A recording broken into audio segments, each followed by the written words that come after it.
Cleopatra wasn't the beauty Hollywood promised. She was the brain Rome feared, a queen fluent in 9 languages, armed with science, strategy, and charm. The real Cleopatra wasn't a seductress, she was a mastermind. Cleopatra, queen, lover, goddess, and the woman who brought empires to their knees. Cleopatra was the brain Rome feared, fluent in 9 languages, armed with science, strategy, and charm. The real Cleopatra wasn't a seductress, she was a mastermind. The year is 69 BC. The world's greatest empire, Rome, is expanding eastward. Beyond its reach stands Egypt, a glittering kingdom ruled not by soldiers, but by intellect, wealth, and myth. At the heart of it all is a girl who will one day turn politics into theatre, knowledge into power, and seduction into strategy. This is the real story of Queen Cleopatra VII, the last pharaoh of Egypt. Not the Hollywood fantasy, but the living woman who spoke 9 languages, studied at the Library of Alexandria, commanded fleets in battle, and out-negotiated the most dangerous men of her time. Stick around, because her ending is one of the greatest tragedies in human history, and her legacy never really died.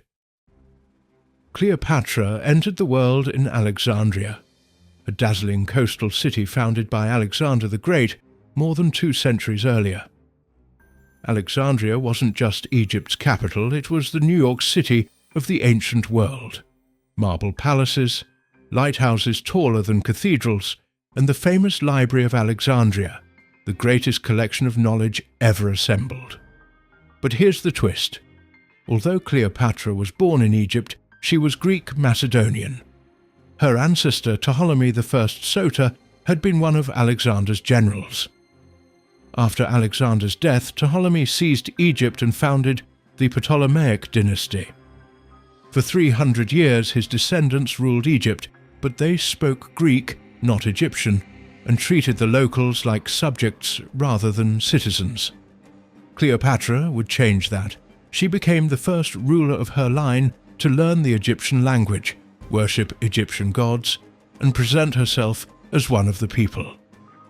It made her beloved among Egyptians and distrusted among the Greek elite, a tension that would shape her reign. From the moment Cleopatra could read, she devoured knowledge. She studied mathematics, astronomy, philosophy, rhetoric and medicine at the Royal Library. She could quote Homer, debate Aristotle, and calculate the positions of the planets. By adulthood, she could speak 9 languages: Greek, Egyptian, Latin, Hebrew, Aramaic, Syriac, Median, Persian, and likely an African dialect. Envoys from far-off kingdoms came to Alexandria and found, to their shock, that this young queen could address each of them in their own tongue. No interpreters, no misunderstandings. She was one of the most educated women in the ancient world, and she knew it. Her intelligence would become her greatest political weapon. When her father, Ptolemy XII Auletes, died in 51 BC, he left his kingdom to 18-year-old Cleopatra and her 10-year-old brother, Ptolemy XIII. By Egyptian law and family tradition, they had to marry each other. The idea wasn't romantic, it was about divine legitimacy. Pharaohs were considered the children of gods. Marrying within the family kept the blood pure. At first, Cleopatra ruled alone. Her name appeared on coins, her image on royal decrees. But behind her brother stood powerful advisors who resented her independence. Within a few years, they pushed Cleopatra out of power. At 21, Cleopatra was exiled from her own kingdom. She fled across the desert to Syria, gathering mercenaries and allies, while her brother's forces hunted her down.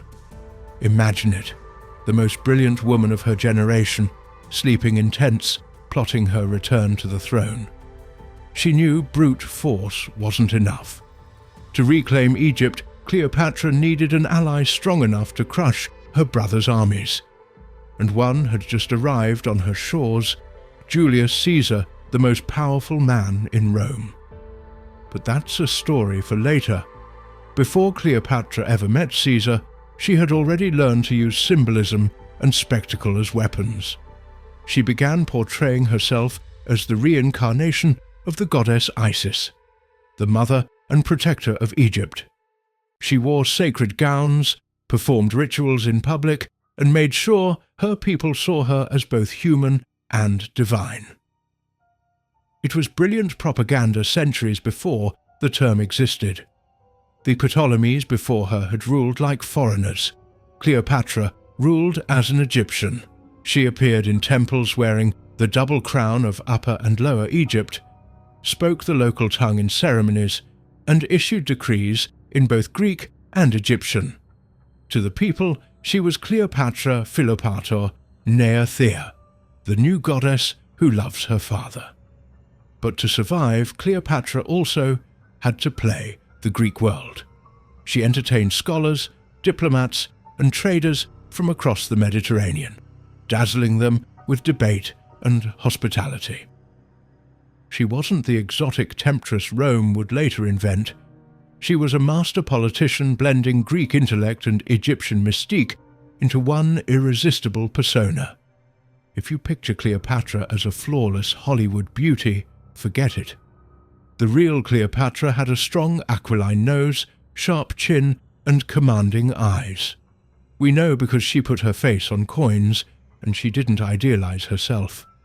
The message was clear: authority, not glamour.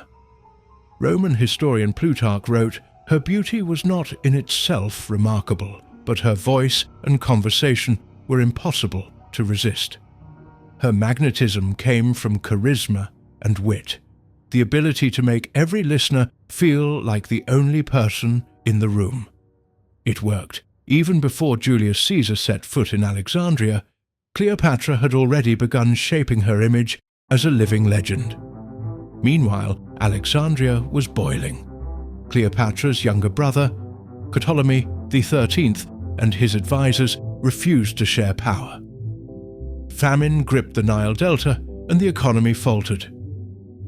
Then, in the chaos of Rome's own civil war, Julius Caesar arrived in Egypt, pursuing his rival Pompey. The timing was perfect. Cleopatra saw her chance. She would risk everything to meet Caesar face to face, even if she had to sneak past enemy guards to do it. And that's exactly what she did.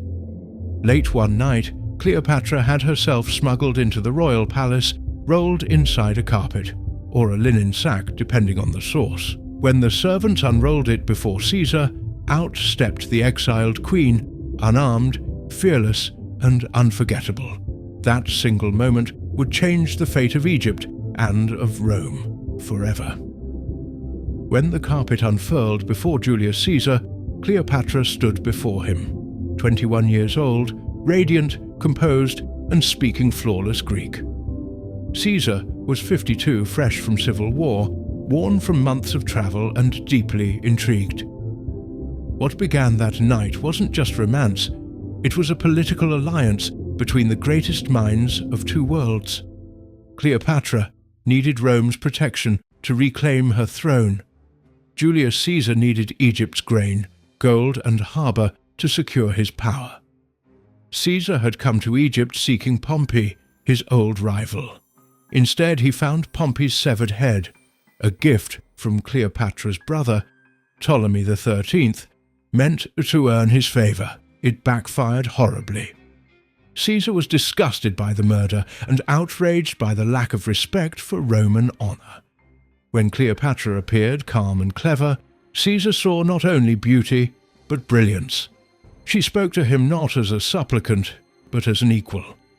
The two spent nights debating philosophy, politics, and the stars above the Nile. And by dawn, they had formed an alliance that would shake the ancient world.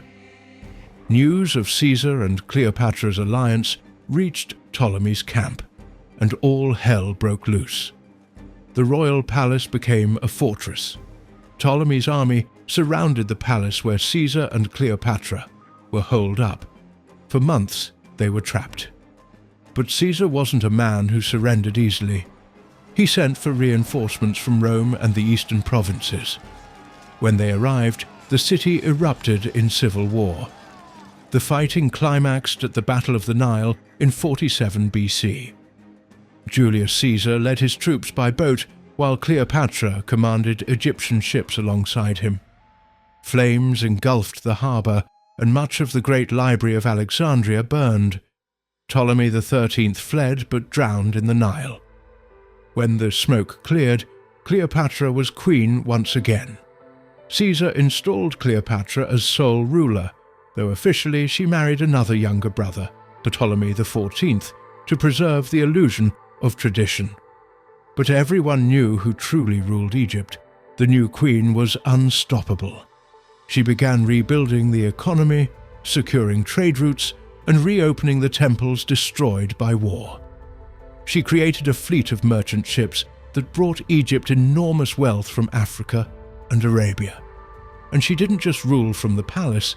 Cleopatra toured the Nile Valley in person, visiting villages, temples and farms, listening to her people. No Ptolemaic ruler had done that in centuries. Her image as a living goddess grew stronger. She appeared dressed as Isis, mother of the pharaohs, holding her infant son Caesarion, Julius Caesar's child. It was both religious symbolism and political genius, Isis and Horus reborn. In 47 BC, Cleopatra gave birth to a son, Ptolemy XV Caesar, nicknamed Caesarion, Little Caesar. His birth was both a miracle and a threat. To Rome, he was a living question mark. If he was truly Julius Caesar's heir, then who would rule Rome after Caesar's death? When Julius Caesar returned to Rome, Cleopatra followed, bringing her infant son and a fleet of Egyptian ships loaded with treasure. She lived in Caesar's villa outside the city, and the gossip exploded. Romans were scandalized. Here was a foreign queen dressed as a goddess, living with their dictator and raising a child that might inherit both Egypt and Rome. Caesar was already married. The optics were catastrophic. Despite the outrage, Julius Caesar openly acknowledged Cleopatra's presence. He built a golden statue of her in the Temple of Venus Genetrix, his family's patron goddess. To Romans, it looked like he was worshipping her. To Cleopatra, it was confirmation. She was now the most powerful woman in the world. Behind the scenes, she studied Rome, its politics, language, and elite families. She charmed senators, scholars, and generals alike. Many left her presence saying they'd never met anyone so sharp or so commanding. But Caesar's rising power alarmed Rome's old guard. When the Senate declared him dictator for life, many feared he meant to crown himself king. And Cleopatra's presence made that fear feel real. They whispered, would she be queen of Rome next? March 15th, 44 BC, the Ides of March. Julius Caesar walked into the Senate and never walked out. He was stabbed 23 times by men he had once called friends. And with his death, Cleopatra's world collapsed overnight. Rome erupted in chaos. Cleopatra, alone in a foreign city with her son, suddenly became a target. She knew what Roman politics did to widows and heirs, so she fled. Back in Alexandria, Cleopatra ruled once more, this time alone. Her younger brother and co-ruler, Ptolemy XIV, mysteriously died shortly after Caesar's assassination, likely poisoned. Cleopatra elevated Caesarion as her new co-ruler, naming him King of Kings. Egypt remained independent, but its fate was now tied to Rome more than ever. The Republic across the sea was tearing itself apart in civil war. On one side, Mark Antony and Octavian, Caesar's allies. On the other, Caesar's assassins and their legions. Cleopatra watched carefully, waiting to see which side would rise and which could secure her throne.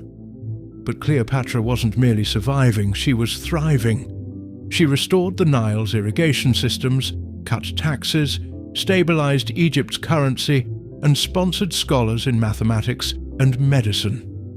She even studied alchemy and pharmacology herself, experimenting with cosmetics and poisons, knowledge that would one day define her legend. Most people don't know that Cleopatra was one of the first female scientists in recorded history. Ancient texts credit her with writing a medical treatise called Cleopatra's Cosmetics, describing treatments for skin, hair, and health, a mix of science and mysticism that inspired later Greek physicians. She tested ingredients on herself and kept detailed notes, much like modern chemists. To her, knowledge was another form of power. Under Cleopatra, Egypt entered its last golden age. The economy boomed, trade with Africa and India flourished, and Alexandria remained the intellectual heart of the Mediterranean. Cleopatra presided over banquets with philosophers, astronomers, and priests, discussing everything from the movements of stars to the nature of divinity. Her court combined the elegance of Greece, the mysticism of Egypt, and the efficiency of Rome. Visitors said being in Cleopatra's presence was like meeting a goddess who could read your mind. But power always draws attention, and across the Mediterranean, one man was watching her rise: Mark Antony, Julius Caesar's most trusted general. He saw Cleopatra not just as a queen, but as the key to controlling the East. It's 41 BC, Rome is in chaos. Julius Caesar is dead, and his empire is tearing itself apart. 3 men now rule what's left of it: Octavian, Caesar's adopted son, Lepidus, and Mark Antony, Caesar's best friend and most brilliant general.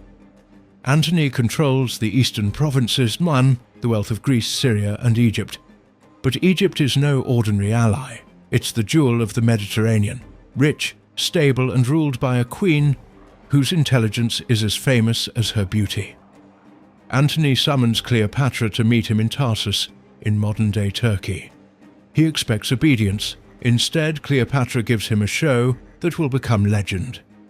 She sails up the Cydnus River on a golden barge, its purple sails billowing, oars beating to music.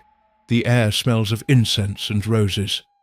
Cleopatra reclines beneath a canopy, dressed as the goddess Aphrodite, Venus, surrounded by servants dressed as cupids, scattering petals into the water.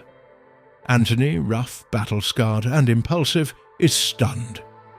Rome's greatest soldier has just been conquered without a single arrow. Cleopatra and Antony become inseparable. She invites him to Alexandria, and the city turns into a playground for 2 of the most powerful people on earth.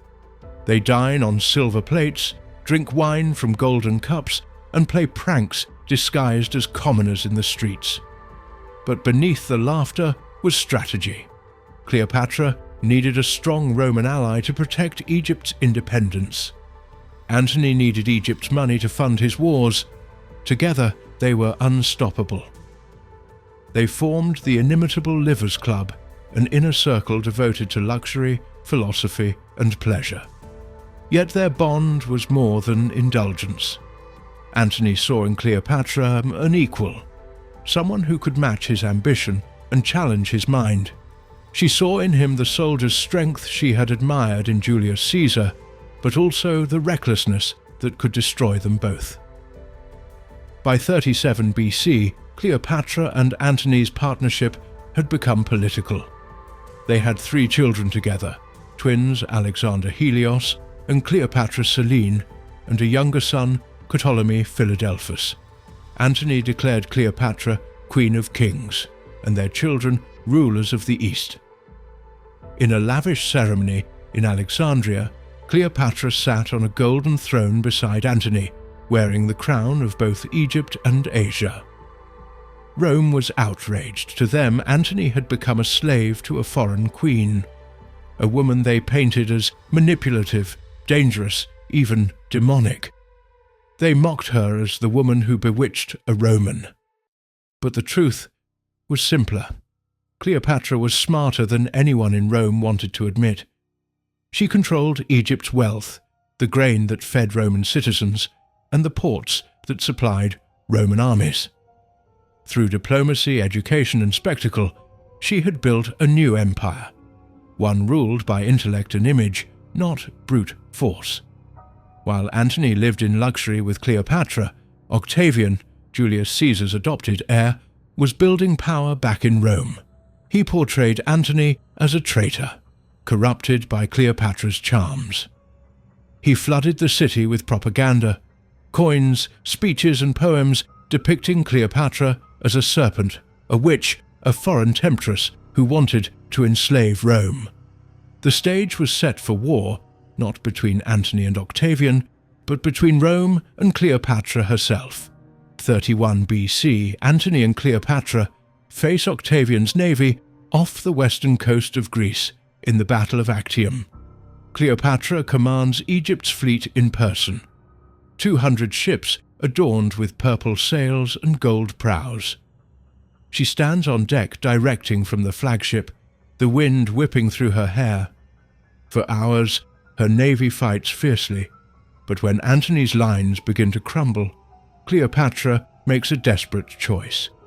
She turns her ship and retreats toward Egypt, fearing capture. Antony sees her sail away and follows, abandoning the fight to chase her. The battle is lost. Octavian seizes victory, and with it, Rome's destiny. A year later, Octavian invades Egypt itself. Antony's remaining troops surrender, his allies desert him. Cleopatra retreats to her palace, filling it with treasure and preparing for one final act of defiance. When Octavian's army storms Alexandria, Antony believes Cleopatra is dead. In despair, he falls on his sword. Mortally wounded, he is carried to her chambers, bleeding in her arms. According to legend, his final words were, "Do not grieve too much, my queen. Send me to Rome no more." Cleopatra is now alone, 39 years old, the last pharaoh of Egypt, surrounded by enemies. Octavian captures her but spares her life, planning to parade her through Rome as a trophy. But Cleopatra refuses to be humiliated. For days, she negotiates, pleads, and schemes, trying to protect her children. She tells Octavian she will live only if her sons can rule Egypt. He refuses. Cleopatra knows what comes next, a Roman triumph where she would be dragged in chains through the streets of Rome. She will not let that happen. On August 12th, 30 BC, Cleopatra dresses in her royal robes, gold and white linen, and crowns herself one last time. She enters a small chamber with two loyal servants, Charmian and Iris. When Octavian's guards burst in hours later, they find the queen lying on a golden couch, perfectly still, a faint smile on her lips. Beside her is an empty basket of figs and a small snake, the Egyptian asp, slithering away. That's the legend, at least. But historians now believe the story of the snake may have been Roman theatre. It's nearly impossible to die quickly from an asp bite. It's more likely Cleopatra used a poisonous mixture of hemlock, opium, and wolfsbane, substances she had studied as part of her experiments. Whatever the method, her death was deliberate, peaceful, and symbolic. A final act of control in a life spent mastering appearances. Charmian's last recorded words was, when a soldier shouted, "Was this well done, Charmian?" she replied, "It is well done, as befitting the descendant of so many kings."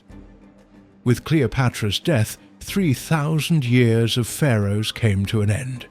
Egypt became a Roman province, ruled by governors, its treasures shipped to Rome. Caesarion, her son with Julius Caesar, was executed on Octavian's orders. Her surviving children with Mark Antony were taken to Rome. Only her daughter, Cleopatra Selene, lived to adulthood, later becoming Queen of Mauritania, modern Algeria, and Morocco.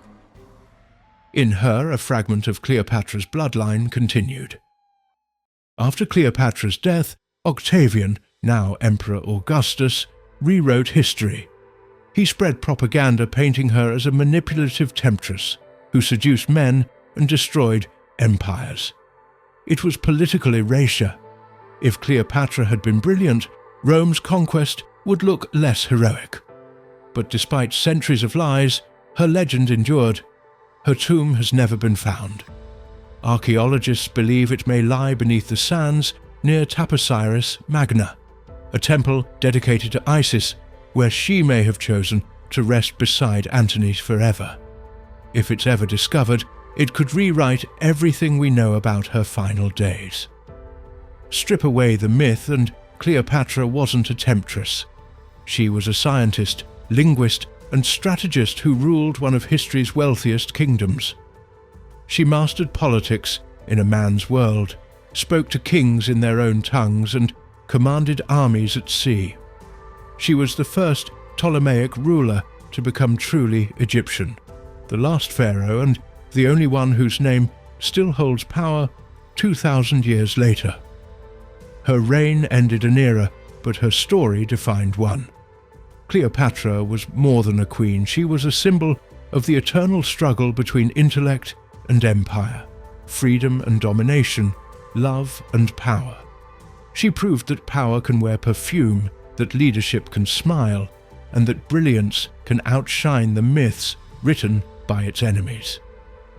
2 millennia later, we still say her name, and maybe that's the real victory, not the throne she lost, but the immortality she won. If you thought Cleopatra's life was extraordinary, wait until you hear about her forbidden alliance with Julius Caesar. Click the next video and see how 2 of the world's most powerful rulers changed history forever.